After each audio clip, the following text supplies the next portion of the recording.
High viewers welcome to our channel let's talk about आज আমি তোমাদের সাথে শেয়ার করব বেবিদের ঠান্ডা লেগে গেলে কিভাবে আমরা ঘরোয়া পদ্ধতিতে ওদেরকে সারিয়ে তুলতে পারি। বেসিক্যালি ঠান্ডা লাগা সংক্রান্ত আমাদের আরেকটা ভিডিও আছে যেখানে আমি শেয়ার করেছি যে কিভাবে ওদের ঠান্ডা লাগার হাত থেকে আমরা দূরে রাখতে পারি, কি করলে ওদের চট করে ঠান্ডা লাগবে না। তো ওই ভিডিওটা তোমরা দেখে নিও আর এই ভিডিওটা দেখো, কারণ এখানে আমি শেয়ার করব ঠান্ডা লেগে গেলে কি পদ্ধতি অ্যাপ্লাই করলে আমরা ওদেরকে চট করে সুস্থ করে তুলতে পারি। তাই ভিডিওটা পুরোটা দেখো, চলো ভিডিও স্টার্ট করি।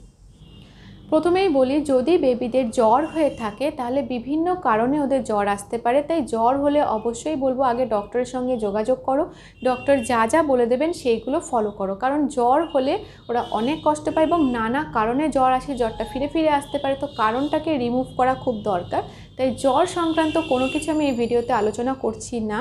এখানে আমি শুধু জেনারেল সর্দি কাশি ঠান্ডা লাগলে কি আমরা করতে পারি ঘরে রেখে, কিভাবে ওদেরকে সুস্থ করতে পারি সেটাই শেয়ার করব। দেখো, আমার বেবির এখন 15 মাস বয়স, তো জন্ম থেকে এই পর্যন্ত ওর 4 বার ঠান্ডা লেগেছে। 3 বার আমি ঘরেতেই ওকে সুস্থ করে তুলতে পেরেছি, একবার ডক্টরের হেল্প নিতে হয়েছিল। তো যে কারণগুলো আমি দেখেছি যেগুলো করলে বেবিকে সুস্থ করা যায় ঘরে রেখে, সেগুলোই তোমাদের সাথে শেয়ার করছি।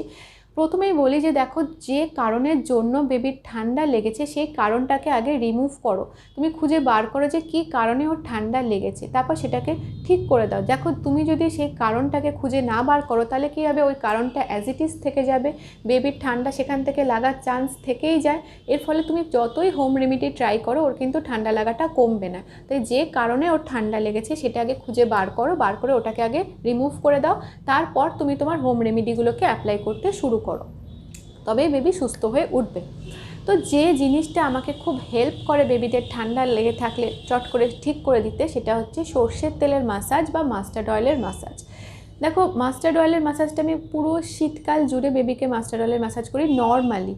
বাট যখন বেবির ঠান্ডা লেগে থাকে তখন গরমকাল বা যেই সময় হয়ে থাকুক, আমি তখনই ওকে মাস্টার্ড অয়েলের মাসাজ করা শুরু করে দিই। যখন বুঝি ওর ঠান্ডা লাগা যা স্টার্ট করছে তখন থেকেই আমি এই মাস্টার্ড অয়েলের মাসাজটা শুরু করে দিই। আমি মাস্টার্ড অয়েলের মধ্যে কোনো কিছু মেশাই না, অনেকে জোয়ান মেশায়, অনেকে রসুন মেশায়। আমি জাস্ট মাস্টার্ড অয়েলটা গরম করি। গরম করতে কি করতে হয় তোমরা নিশ্চয়ই জানো যে ডিরেক্ট কোনো তেলকে আগুনে দিয়ে গরম করা যায় না। আগে একটা পাত্রে জল নিতে হবে, তারপর জলটাকে তুমি গরম করো, সেই গরম জলে সর্ষের তেলের বাটিটাকে বসিয়ে দাও। এতে সর্ষের তেল যেটা গরম হচ্ছে সেটা তুমি হাত দিয়ে দেখো ওটা বেবির পক্ষে উপযুক্ত কিনা, তারপর বেবির গায়ে ওটা অ্যাপ্লাই করো। গরমকালে আমি নর্মালি যদি ওর ঠান্ডা লেগে থাকে আমি 2 বার অ্যাটলিস্ট সর্ষের তেলের মাসাজ করতাম। একবার স্নানের আগে ফুল বডিতে মাসাজ করতাম, খেয়াল রাখো যাতে তেলটা ভালো করে গায়ে বসে যায়। আর একবার সন্ধেবেলায় বা একটু রাতের দিকে বুক, পিঠ, গলা, পায়ের পাতা, হাতের পাতায় ভালো করে মাসাজ করে দিতাম। শীতকাল হলে বা অন্য কোনো ঠান্ডা ওয়েদার থাকলে তখন বলবো দিনে 3 বার, যদি ওর ঠান্ডা লেগে থাকে তো 3 বার মাসাজ করাও। 2 বার মাসাজ করাও হচ্ছে গলা, বুক, পিঠ, পায়ের পাতা, হাতের পাতায়, আর স্নানের আগে ফুল বডি মাসাজ করাও। শীতকালে আমি নর্মালি করতাম, যখন ও ঘুম থেকে উঠতো তখন একবার গলা, বুক, পিঠ, হাতের পাতা, পায়ের পাতায় মাসাজ করতাম। স্নানের আগে একবার ফুল বডি মাসাজ করে দিতাম, আর সন্ধ্যের দিকে আর একবার মাসাজ করতাম, সেটা ওরকম গলা, বুক, পিঠ, হাতের পাতা, পায়ের পাতা। এই মাস্টার্ড অয়েলের মাসাজটা আমাকে ভীষণ ভালো কাজ দিয়েছে এবং যখনই আমার মনে হয় যে ওর এতটুকু ঠান্ডা লাগা শুরু করেছে আমি এই মাসাজটা করি এবং এটাতে সত্যি ভীষণ কাজ হয়। তো তোমরা এটা অ্যাপ্লাই করে দেখতে পারো। এরপর যে জিনিসটা আমাকে ভীষণভাবে সাহায্য করে ঠান্ডা লাগা শুরু হলে ওকে ওই ঠান্ডা লাগা থেকে ওকে সুস্থ করতে, যেটা ভীষণভাবে সাহায্য করে, দ্যাট ইজ ন্যাজো ক্লিয়ার। এটা হয়তো তোমার ডক্টরও তোমার বেবিকে দেবে। এটা জাস্ট কিচ্ছু না, একটা নুন জল, আমরা যে খাবার লবণ খাই বা খাবার নুন খাই NaCl, তার সাথে জল মিশিয়ে এটাকে তৈরি করা হয়েছে। বেবিদের পক্ষে এটা একদম সেফ। এটা ভীষণ ভালো কাজে দেয় যখন ওর ঠান্ডা লাগা শুরু করে বা জাস্ট ঠান্ডা লেগে গেছে। সেই সময় আমি কী করি, আমাকে ডক্টর বলে দিয়েছিলেন যে 2 ঘন্টা বাদে ওর প্রতি দুটো নাকের ছিদ্রে 1 ফোঁটা করে দিতে। তো আমি এই টাইমটা মেনটেন করে রেগুলার 2 ঘন্টা বাদে দিতে থাকি। যেটা হয় কি, আমি একটা বেবির জন্য একটা নোট প্যাড রেখে দিই। সেই প্যাডের মধ্যে আমি লিখে রাখি যে কখন আমি ন্যাজো ক্লিয়ারটা দিচ্ছি, সেই টাইমটা লিখে রাখি এবং তারপর ওই টাইমটা থেকে হিসেব করে 2 ঘন্টা পর আবার নাকে ড্রপটা দিতে থাকি।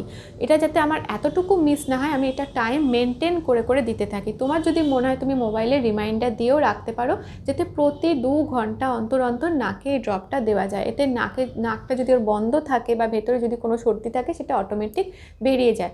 নর্মালি তুমি যে কোনো টাইমেই ব্যবহার করতে পারো, এটা এতটাই ভালো।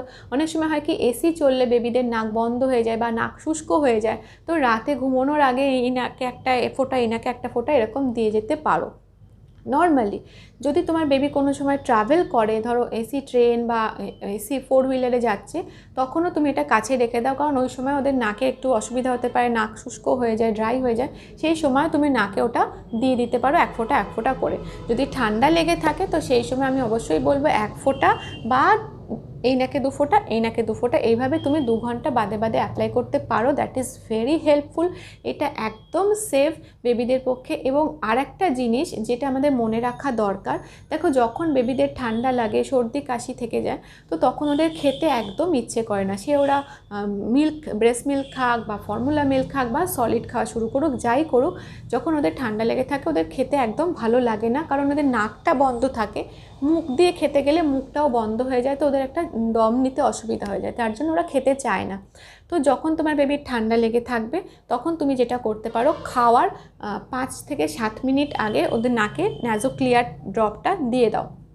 এর ফলে কী হবে, নাকের এই প্যাসেজটা পুরো ক্লিয়ার হয়ে যাবে আস্তে আস্তে। তারপর তুমি খাওয়ানো শুরু করো, তাহলে ওরা আরাম করে ভালোভাবে খেতে পারবে। আর একটা জিনিস অবশ্যই এই সময় মনে রাখবে, যখন তোমার বেবি রাতে ঘুমোচ্ছে, যখন ও ঠান্ডা লেগে রয়েছে, সেই সময় রাতে যখন ও ঘুমোচ্ছে, শুতে যাওয়ার আগে তো তুমি নাইজোক্লিয়ার 2টো নাকে দেওয়া উচিত। এবার মাঝে মাঝেই রাতে উঠে তুমি চেক করো যে ওর নাক বন্ধ হয়ে যায়নি, তো এটা অবশ্যই দেখা মায়েদের বা বাবা যারা আছি বেবির কাছে থাকি, তাদের অবশ্যই চেক করা উচিত মাঝে মাঝে রাতে উঠে, যে বেবির নাকটা যাতে বন্ধ না হয়ে যায়। এবং রাতেও নিয়ম করে করে তুমি ন্যাজোক্লিয়ারটা দিতে থাকো, তাহলে বেবির নাকের প্যাসেজটা অনেক পরিষ্কার থাকবে, ও আরাম করে ঘুমোতে পারবে। তো সর্দি বা ঠান্ডা লাগা কমাতে এই ন্যাজোক্লিয়ারটা ভীষণভাবে হেল্প করে আমার ক্ষেত্রে। তুমি এটা তোমার ডক্টরকে জিজ্ঞাসা করে অ্যাপ্লাই করে দেখতে পারো। আর একটা জিনিস যেটা আমি পার্সোনালি ইউজ করিনি, বাট এটা আমি শুনেছি অনেক বেবিদের ক্ষেত্রে এটা হেল্প করে, তোমরা এটা ট্রাই করে দেখতে পারো, যেটা হচ্ছে স্টিমারটা কিছু না। দেখো আমাদের যখন বড়দের ঠান্ডা লাগে আমরা কি করি, একটা পাত্রে জল নিই, তার মধ্যে কোনো বাম, অমৃতঞ্জন হোক বা কোনো একটা বাম মিশিয়ে দিয়ে সেই ভেপারটা আমরা নিই। কিন্তু বাচ্চারা তো ওরকম গরম পাত্রের ওপর মুখ দিয়ে ওভাবে ভেপার নিতে পারবে না বা ওই স্টিমটাকে নিতে পারবে না।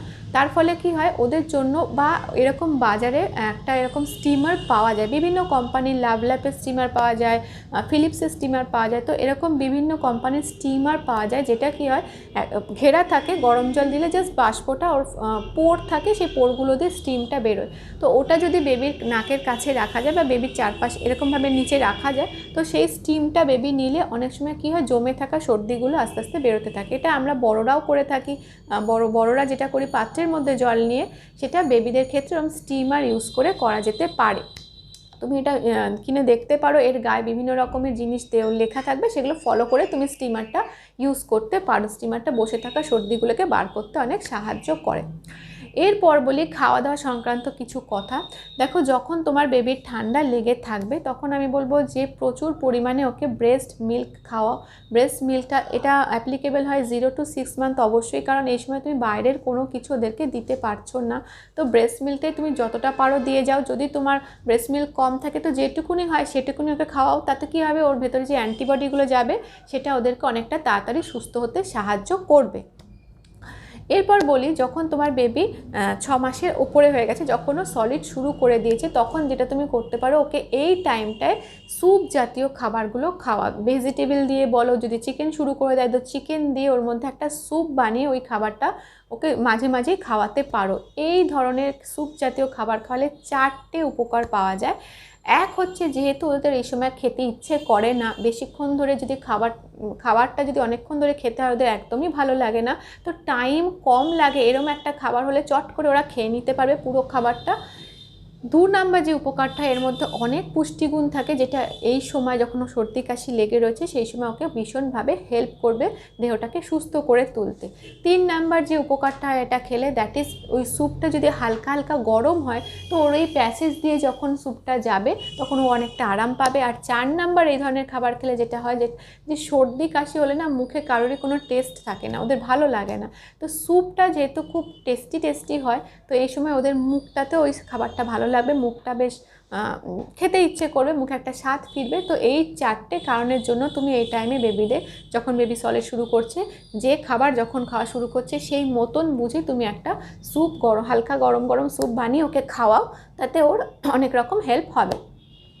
এবার বলি, যদি তোমার বেবি 12 মাসের ওপরে হয়ে যায় তখন যেটা তুমি করতে পারো, তখন আমরা মধু দিতে শুরু করতে পারি। মধু, তুলসী পাতা, বাসক পাতা, আদার রস, এইগুলো খুব ভালো হেল্প করে কাশি, হাঁচি এগুলোকে কমাতে। দেখো, তুলসী পাতা বা বাসক পাতা যেগুলো হার্বস হয় না, সেগুলো আমরা ডিরেক্ট ওদের খাওয়ানো ঠিক নয়, কারণ ওর মধ্যে অনেক জার্ম থাকতে পারে।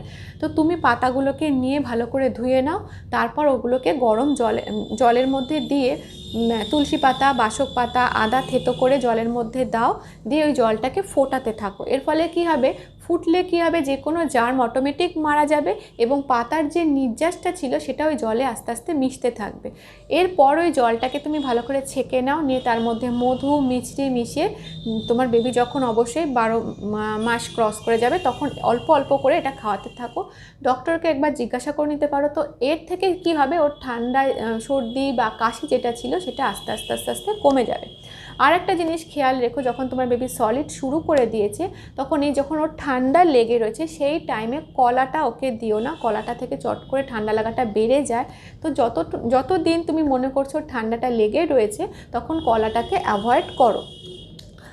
ডিমের কথা বলি, যে ডিম থেকে অনেকের অ্যালার্জি থাকে, তো তুমি তো বেবির ক্ষেত্রে বুঝতে পারছো না ওটাতে অ্যালার্জি কিনা। তো এই ডিমটা খেলে কি হয়, যখন ওর ঠান্ডা লেগে রয়েছে তো সেই সময় কি আর হাঁচি, রানিং নোজ, কাশি এগুলো বেড়ে যায়। তো আমি বলবো ডিম আর কলাটা যখন তোমার বেবির ঠান্ডা লেগে রয়েছে তখন একটু অ্যাভয়েড করো খাওয়ানো, যখন ও ঠিক হয়ে যাবে তখন আবার এটা খাওয়াতে শুরু করতে পারো।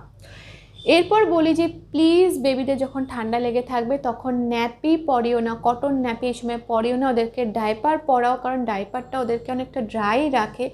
বারবার ন্যাপি ভিজে গেলে ওদের একটা কষ্ট হবে, তুমি ঠিক মতন যদি খেয়াল না করতে পারো তো সেই ন্যাপি থেকেও ঠান্ডা যেটা লেগে রয়েছে সেটা আরও বেড়ে যেতে পারে। তো যে কদিন ওর ঠান্ডা লেগে রয়েছে তুমি প্রপার নিয়ম মেনটেন করে ওকে ডাইপার পরিয়ে যাও।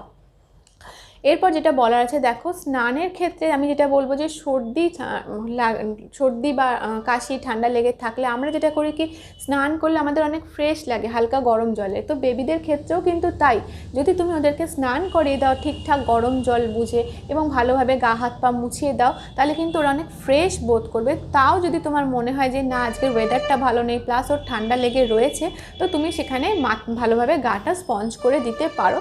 সেটা তোমার উপরে ডিপেন্ড করছে, তুমি বেবিকে দেখো, ওয়েদার দেখো, তারপর তুমি সেটা ঠিক করো। দেখো এইভাবে তুমি কয়েকটা দিন লক্ষ্য করো, যেমন আমি বলবো যে 2 দিন ফুল তুমি তোমার হোম রেমেডি অ্যাপ্লাই করে দেখো বেবির ইমপ্রুভমেন্ট হচ্ছে কি না। যদি দেখো ইমপ্রুভ হচ্ছে তাহলে তো খুব ভালো, তুমি এটাকে কন্টিনিউ করে যাও।